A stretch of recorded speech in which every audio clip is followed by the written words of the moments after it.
बाजार से सामान लेकर आते आते सावित्री को थकान महसूस होने लगी और वह ताला खोले बिना ही घर के चबूतरे पर सुस्ताने के लिए बैठ गई। तभी पास से एक पड़ोसन की आवाज आई, क्या हुआ सावित्री, थक गई क्या? उसकी आवाज सुनकर सावित्री ने गहरी सांस लेते हुए जवाब दिया, हाँ बहन, अब बुढ़ापे में शरीर साथ नहीं देता। अब तो बिल्कुल भी भागदौड़ नहीं हो पाती। सावित्री की ऐसी बातें सुनकर पड़ोसन ने फिर कहा, 4 दिनों की बात ही तो है, फिर तो बहू आने वाली है, फिर आराम ही आराम मिलेगा।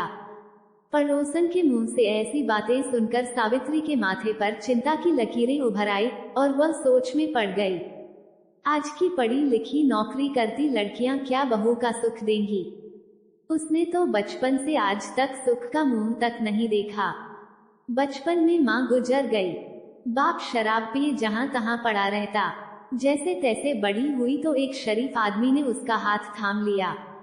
शादी के बाद वो भी 5 साल के बेटे को गोदी में छोड़ भरी जवानी में साथ छोड़कर चल बसा। दूसरों के घर के बर्तन कपड़े धोकर झाड़ू पोंछा कर करके बड़ी मुश्किल से बेटे को पाल पोस कर बड़ा किया। बेटा पढ़ लिख कर सरकारी अफसर बन गया और अब ठीक 4 दिन बाद उसी की पसंद की लड़की से शादी होने वाली है, जो अच्छी पढ़ी लिखी है, नौकरी करती है। नौकरी पेशा बहू नौकरी करने जाएगी तो घर का सारा काम कौन करेगा? काहे का आराम। अब तक तो पड़ोस में जितनी भी नौकरी पेशा बहुएं आई हैं, वो अपने सास ससुर से सीधे मुंह बात तक नहीं करती, उनकी सेवा करना तो दूर की बात है। पढ़ी लिखी नौकरी करती बहू मुझे क्या सुख देगी? मेरे पास तो इतना सोना चांदी और जमीन जायदाद भी नहीं है कि जिसकी लालच में ही सही बहू सेवा कर दे, ले दे के बस यही एक झोपड़ा है। खैर, सावित्री ने घर का ताला खोला और काम में जुट गई। 4 दिन बाद बेटे की शादी है और सारे काम की जिम्मेदारी उसी अकेली के सर पर। आखिरकार 4 दिन बाद बहू शादी करके घर भी आ गई। बहू की आन बान और शान देखकर सावित्री फिर सोचने लगी कि अब तो मुझे कभी सुख नहीं मिलने वाला, और उसने अपने मन में ठान लिया कि आज तक जैसे वो परिस्थितियों से समझौता करती आई है, आगे भी करती रहेगी। कभी भी घर में कलह का कारण नहीं बनेगी। अगले दिन सुबह जब सावित्री सोकर उठी तो उसकी नजर सीधे सामने टंगी घड़ी पर पड़ी। देखा तो 8 बज चुके थे। वो हड़बड़ाकर बुदबुदाने लगी, बाप रे, इतनी देर हो गई उठने में, घर का सारा काम पड़ा है। कल तक तो सिर्फ बेटे को नाश्ता बनाना पड़ता था, आज से तो बहू को भी बनाना पड़ेगा।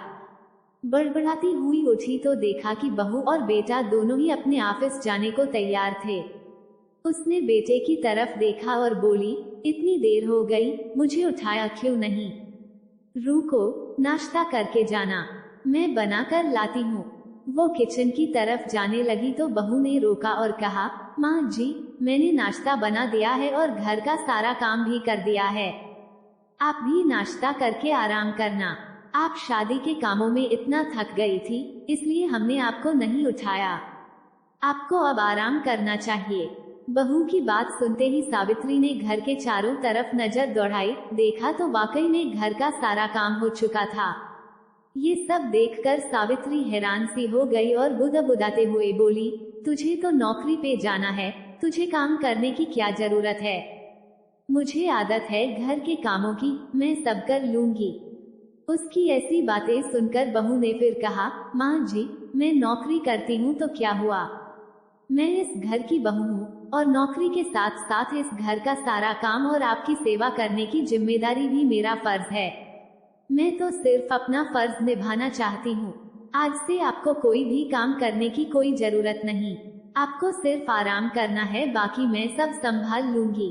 बहू के मुंह से ऐसी बातें सुनकर उसने तुरंत बहू को गले से लगा लिया और फूट फूट कर रोने लगी। हरदम भाग्य को कोसने वाली सावित्री आज अपने भाग्य पर बहुत खुश हो रही थी।